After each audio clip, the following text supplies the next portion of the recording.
One. Hello and welcome everybody to New Earth Consciousness. Tanya here with Bronwen Bayman. She is a transformation coach and founder of Mindful Practice. Her website is mindfulpractice.co.za or ZA, as I guess they say in New Zealand. Or sorry, South African. Africa, South Africa, not New Yeah. Zealand. So welcome, Bronwen. Thank you very much for having me, Tanya. Yeah. Share with us a little bit of your backstory. You started out, you spent 30 years in financial services, and which is a long time. And you made a radical departure, I guess, into more of the unseen of doing, mindfulness work, quantum touch, healing, access bars, it's Enneagram. Um, Hmm. yeah, so tell us, how did your awakening process unfold? Okay, so I grew up in the winelands in the Western Cape, South Africa, and I was always very had a love for science and numbers from a young age, and then I ended up studying computer science at university, did a BSc degree eventually, and that's where the career started in financial services. But I would say about halfway through my career, I was getting a bit restless in the sense that my soul wanted more. And I started to show an interest in healing modalities, and wanted to know more. And I think it was 2010 that I embarked on this journey of reading every single esoteric book that I could get my hands on and just expanded my mind in terms of what happens to your soul? What happens after death? What is this consciousness that you need to tap into, and what is this spiritual connection that you need to pay attention to? And so that yearning and desire really grew in me. And I had a friend at the time that was very spiritual, and I met her at my work where I went for massaging. She was a beauty therapist, but she was also very she had a skill clairvoyant. Yeah. So anyway, so I met her, and that is where my sort of my conscious journey started while I was a very young manager in financial services. And from the minute that started, I felt like there was a new level of depth awakening within me. And I remember I had a bit of a spiritual awakening during that time where I was sitting in the bath and I was reading this book Glenda gave me, and I was just crying. And I didn't know why I was crying, but it dawned on me afterwards that I was having a spiritual awakening, that I was shedding some layer of myself, but also getting to know myself better. And to me, that was like the beginning of my transformative journey, back then in 2010. And and then thank God that happened, because the year after I lost my husband, and then and then prior to that, I've had three losses as well in my close nuclear family. So honestly, the esoteric work, the spirituality, the expansion of my mind and soul was preparing me for all of this. And of course, the love developed for healing. I did modalities. A couple of years ago, I did coaching, and then last year it kind of the scales kind of flipped towards the coaching. Yeah. Wow, amazing, beautiful. So,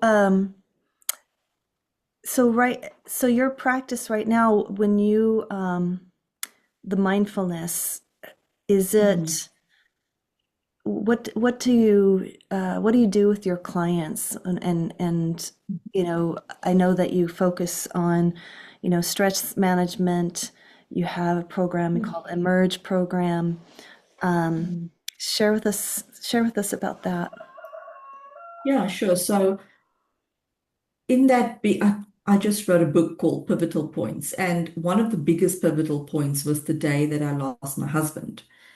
And I remember walking into my kitchen and feeling this overwhelming energy in the kitchen, and I knew then it was his energy, and it was so overwhelming that I had to take a deep breath, like because I felt very overwhelmed because I was now a single parent with three children under six, and thinking about the future was now just too much. So I had to breathe and I had to come back to the moment because if I thought too far ahead, there was the overwhelm again.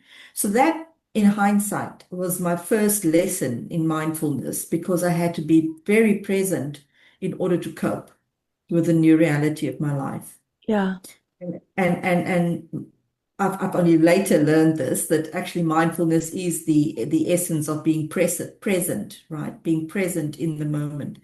And I can now teach others that that present moment is what matters, that you need to bring your awareness and your senses to now so that you don't get so stressed about what the future might hold.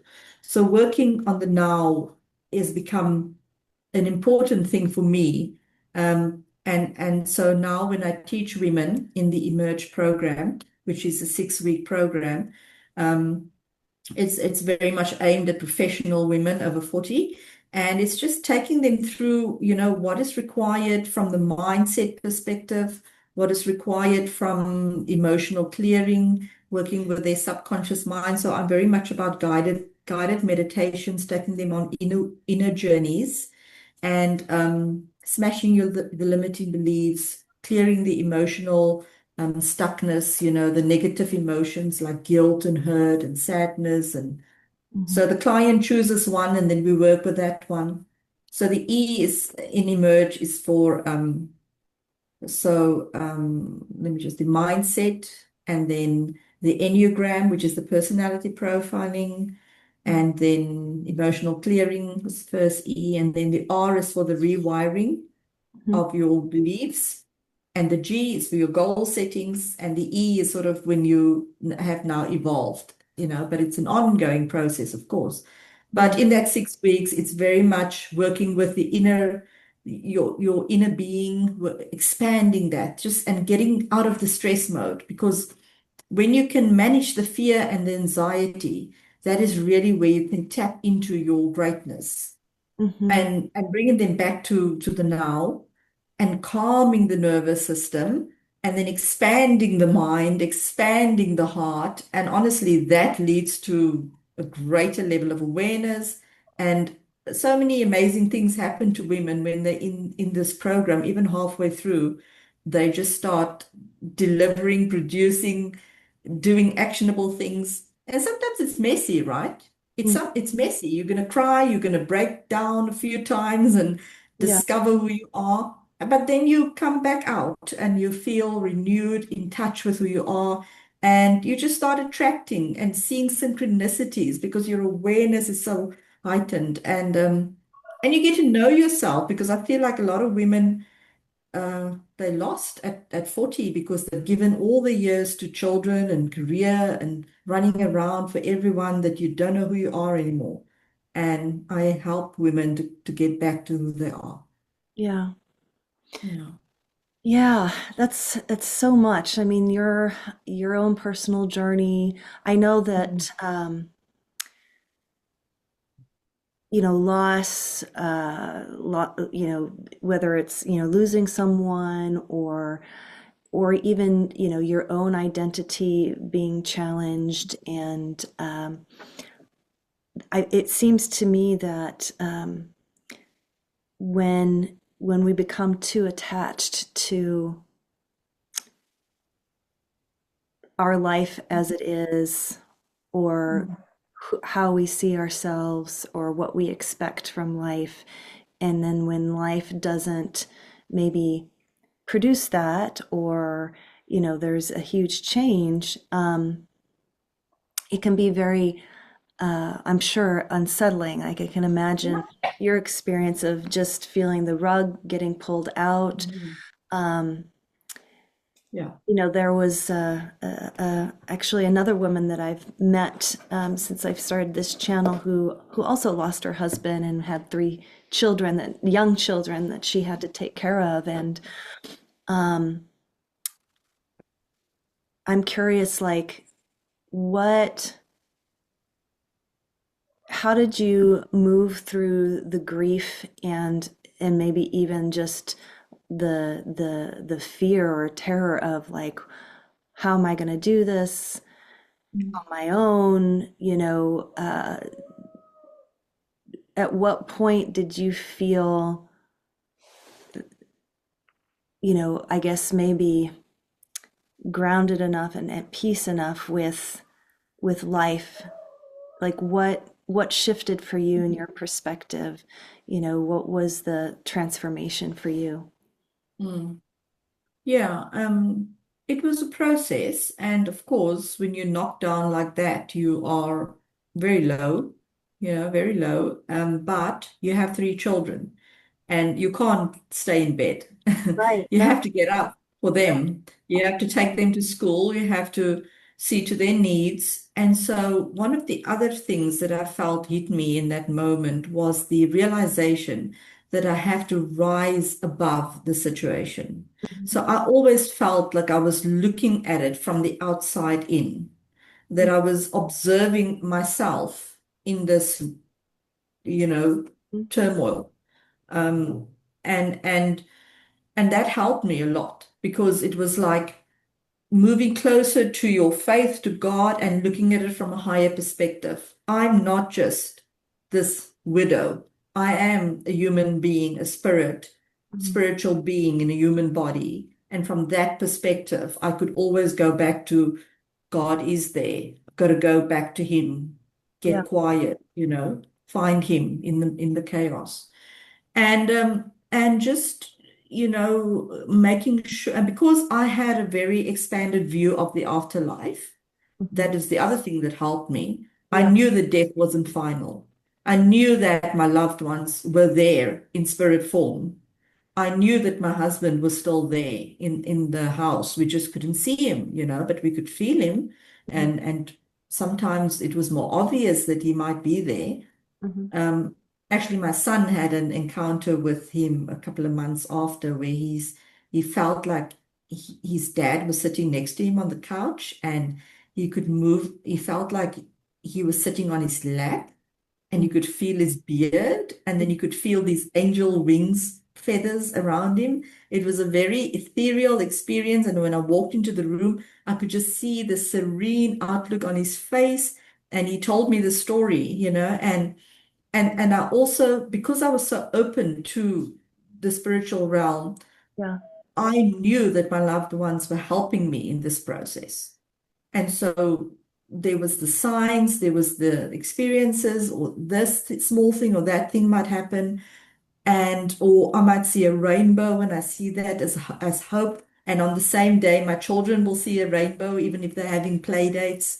So we used that level of expanded awareness to help me cope. And because I was already prepared for that years before, it was almost easier for me because my level of understanding came from a higher perspective, if that makes sense. Oh yeah, Yeah. definitely. So I always felt I wasn't alone and I had a good support network in my family that lived nearby me and who I could rely on. The schools were supportive. My children's friends were supportive. So I was never alone. I never felt alone on this journey, Yeah. and I think that is important. That when you do feel alone, you will spiral down. Yeah. But I managed to I managed to get to stay grounded that way, knowing that I wasn't alone, that I need to have a higher perspective, that I am going to be open to feel and see my loved ones, Mhm. and just allow that and teach my children that how they should become aware of spirit and even though they can't really comprehend it, at that age, but still just to tell them that Dad did love you and he is still here. We just can't see him, but we can feel him. Yeah. So it was all of that that helped me. Yeah, Yeah, amazing. Yeah, it seems like when you practice mindfulness or you just more aware, you open your mind and your heart to a bigger reality, there's your perspective opens. So when that's we're right. stuck in fear and loneliness and isolation, it's like the aperture Close it closes, down. right? 100%, Yeah, 100%. And that's why the yeah, notion should always be, or the question you should always ask yourself first is, how do I get rid of the fear and the anxiety? And you can do that just through quiet moments and breathing and connecting with you sure. and knowing that there's a higher power around you. Yeah, It's those moments that carry you through the grief. Yeah. yeah. Yeah, it's something that's been sitting with me lately is of letting go of control. We there's I feel like a lot of us can get bound up in wanting to control the outcome, whether it's, we're in entrepreneurship or it could be anything really. And the stress only comes when we're holding on to the expectation, and it's like maybe it's not happening in the way that we're envisioning, or you know and I imagine like when any time in life when we make a decision for something, we marry somebody and we assume that that person's going to be with us the rest of our life, or we are deciding to start a new career and we're envisioning it to be a certain way and expecting it to roll out in a certain way, or just even a relationship with our children, having expectations of them and maybe they choose differently. It's like it just seems to me that all of that is, future casting, of course, and then, or people get stuck in the past, right? And they Yeah. long for things in the past or they dwell in the past. So I love that you said, asking yourself, what was you said, why? What was the The question? fear. The fear, like It was the why? fear, just Yeah. feeling into the fear. One thing that I've learned is the fear is always there because the fear actually wants to protect you. But the fear um, can get so dominant that it paralyzes you and it can keep you stuck. So what you need to do instead of ignoring the fear, you have to sit with the fear. And someone once said to me, actually Rumi, I think he has a poem where he says, invite the fear to the table, invite the fear to the dinner, and have him sit with you and speak to the fear. Like, what are you fearful of? Like, it's not that bad. It's not going to be that bad. So you can loosen the grip. And when you give it more consciousness, when you give the fear more consciousness and attention, because that's actually what emotions want, they want attention. And then you will find that it will dissipate, it will get less. Mm, You just have to keep doing it. yeah. Come to the table, tell me what you're scared of, Yeah.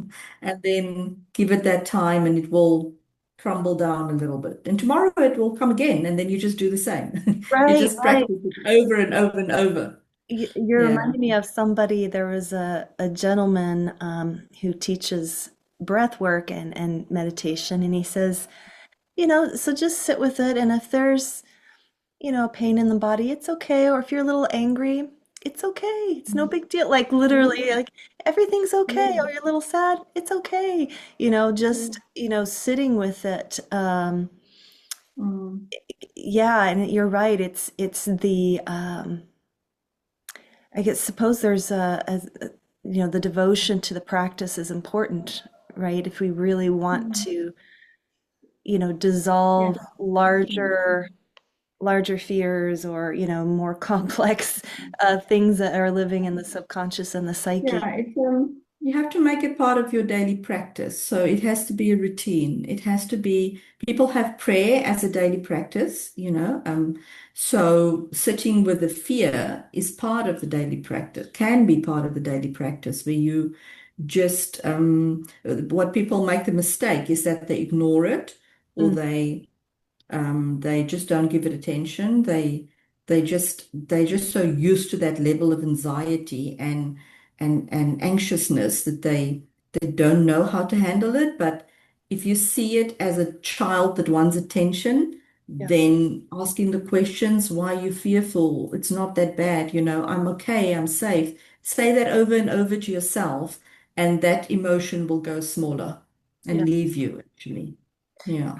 And would you say that part of mindfulness and meditation is also in the practice of itself not to have an expected outcome? Because I feel like sometimes people find, meditation difficult because they feel like they're not good at it, or it's too hard, or their mind wanders too much, and so they just think, oh, okay, well, it's not for me. I don't know how to do it. I'm not Mm. experiencing peace and bliss and all the things that they say. My mind's all over the place. What would you say to that?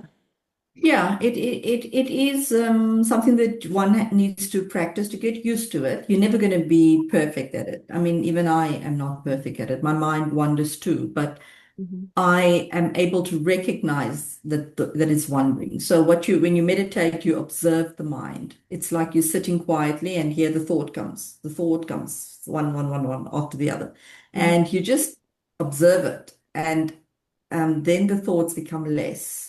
And when the thoughts become less, then you're tapping into deeper consciousness, you know, and that's where the gold lies. If you can get to the point where the mind is just quiet, and then you start getting other nuggets, then you start getting very rich and rewarding thoughts and insights coming to you.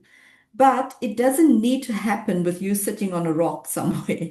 It can happen while you're washing the dishes. It can happen while you're driving and you're in a very contemplative state where you reflective or just thinking. It happens to be a lot in the car also. Hmm. So it doesn't necessarily, meditation is not necessarily just listening to calming music, sitting down. Of course, that is the preferred way, but it can happen in many other ways in your day. When I'm having a bath and my body is super relaxed, I'm in a meditative state ultimately, you know, and I can drive and be contemplative, or the music that I listen to can take me to a blissful place. So there's many forms of meditation, but it's recognizing and I'm getting so familiar with this thought pattern, the one that runs around like on a Yeah, hamster wheel. It yeah, is breaking that. It's breaking it and then making it quiet.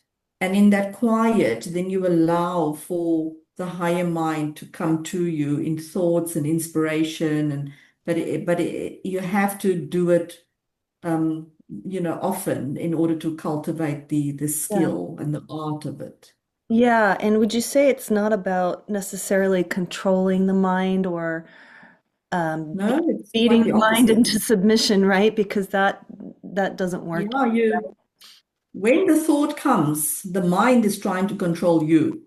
Hmm. So you have to ignore the thought or rather leave it and just get to a place where you're almost surrendering to the thoughts, right? You're surrendering to the thoughts, and there cannot be control. The only control is the focus that you have on, let's just say, a white dot, or just focus your mind on something, just one thing in your, like your Hmm. third eye, just as if you have an invisible eye there, just focus on that so that the thought process can dumb down. Yeah, And that's what you want. That's the sort of the control that you want to have.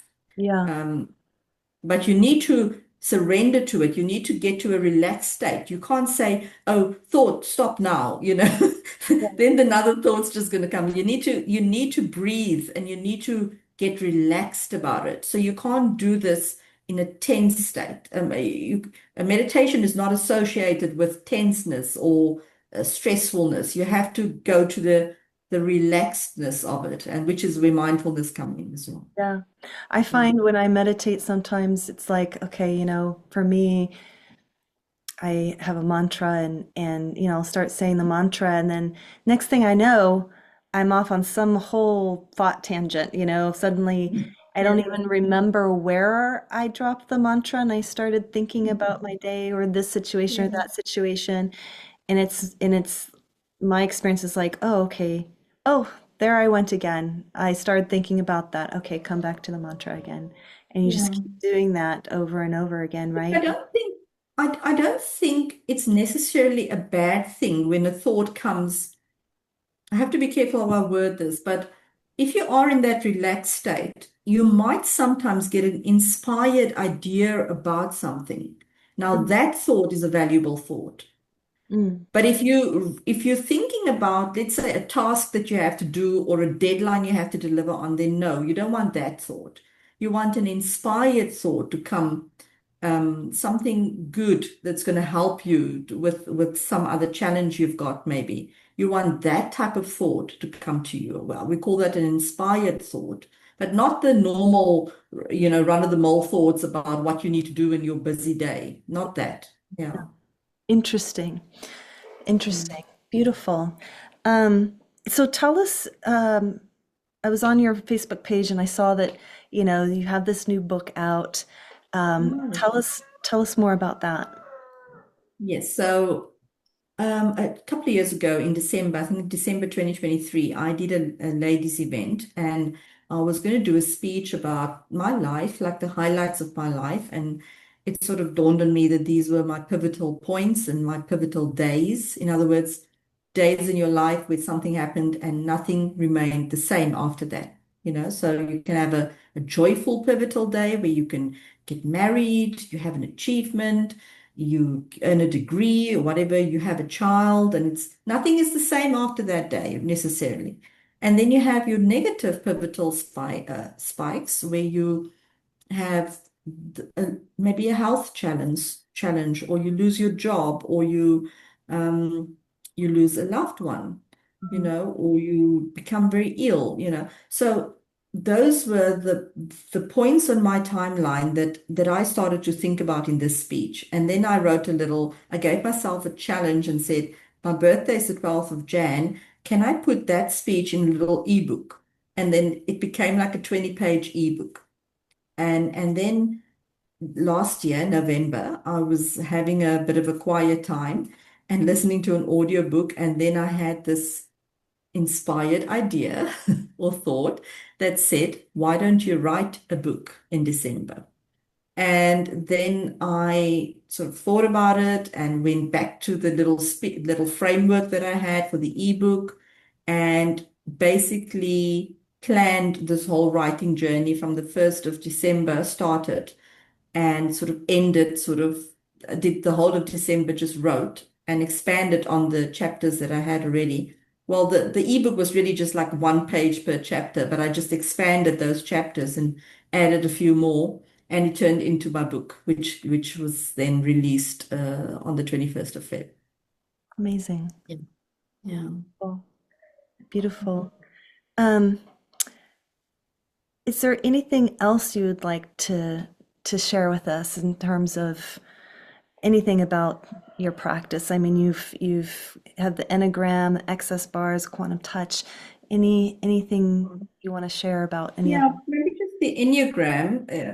The Enneagram is a personality profiling system where you get more in touch with what your type is. There's 9 personality types, and once you identify your type, you can understand what drives your behavior, them? why it's important for you to do things a certain way, and it's all a different type. And so I find when I learned my type and when I learned about the whole Enneagram, I could identify people better, because I could see what drives their type. My children's types were revealed to me, and therefore it helped my relationship with them. when I have a guest on my podcast, I can sometimes you can see the type coming through but with the personality, and that helps you relate to the person better. So it's all about relationship building. It's all about if you work professionally in a team, how do you get along to drive production better? Because let's face it, people don't always get along and they press each other's buttons and stuff. So helping the personality profiling help people understand each other better. Um, yeah, so I offer that as well. But I would say, from a women empowerment perspective, I am very passionate about, helping other women to just be the best version of themselves and and helping them with this whole notion of slowing down, finding yourself, finding your purpose, driving what makes you happy and what lights you up. Because a lot of women, they don't give themselves that space and time to really find that. And once you find that, then life just, your relationships with your friends, with your family has more meaning. Um, and I feel like I'm there, at 50. Every relationship or friend or family in my life is a meaningful relationship. You're not just there because, we hang out together. It's we feed off each other, and it's been so lovely because with the book, I've now connected with so many people in my past that has played a role. And often I spark something in them. It's funny because when you're in somebody's energy space and they have that energy, you feed off it. Like sometimes I have a guest on my podcast and they leave and they feel sparked, because we're bathing in this energy field in this space. And people need to get it's great if you have an awareness about energy and how important energy is, because everything is energy. But that your mood is an energetic charge, that your words is an energetic charge, that the frequency that you give out when you walk into a room, it has a certain charge, and it either lights people up or it will repel people, that don't want to be around you. So become conscious of that, and the better you become at reading people. I really think that is a great skill because you waste less time with people that doesn't really have your interest at heart. Mhm. So don't focus on them. Focus on the people that shout for you, that say good things about you when you're not in the room. Focus on the people that lift you up and want to support you, and even I see this even with a book, there are people that are just not interested. There are people that are vaguely interested on the fence. And then there are people that are absolutely interested and will buy several copies of the book, Yeah, So put your attention where it's needed and wanted, and that's how you build the momentum to get more of that. So just always move away from the negative into the positive yeah, and feed that, lift your mood, go back to visualizing the outcome that you want for your future and go towards that and turn away from what holds you back, what makes you feel stuck, what pulls you down. yeah, Give that less energy and yeah. give more energy to where you want to go. Yeah. I love that. And it's really, I think for a lot of women, it's ditching the people pleaser inside of us. Yeah. Why do we put up with people that I know. really are drain us, that are unkind, that are, maybe Mhm. bullies even. And Yeah. And sometimes we take a while to learn that lesson, but the more you're conscious of it, the better you get. And the better you get at just cutting people it's off true. then It's true. I eventually. think that comes with age also. Yes, You it and I are does. both of almost the same age, and it's true. I definitely feel the different. I would never want to go back to my 20s and 30s because it's like No. there's when you finally get to 50, you Mm. just know who you are more, and you're able to Okay. spot, the maybe the people that yeah, really aren't meant for you, and it's you don't have to Mm. engage with, you're you're a little more autonomous in that way. But yeah, and there's so much, and it's true when we follow that which lights us up, it's like fuel, it just adds fuel to Mm, the fire. And it does.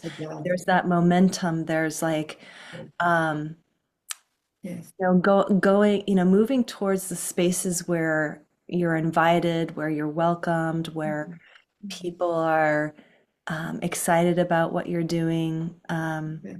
Yeah, Inspired. Yeah. yeah. So Yeah. where can people get your book? On Amazon or? Yes, on Amazon.com, because there's many different Amazons, but Amazon.com is the one where you need to have an account, and then you can get it off Kindle. You can read the first two chapters for free. It's called Pivotal Points, My First 50 Years. Yeah, and then you can get the paperback or the Kindle.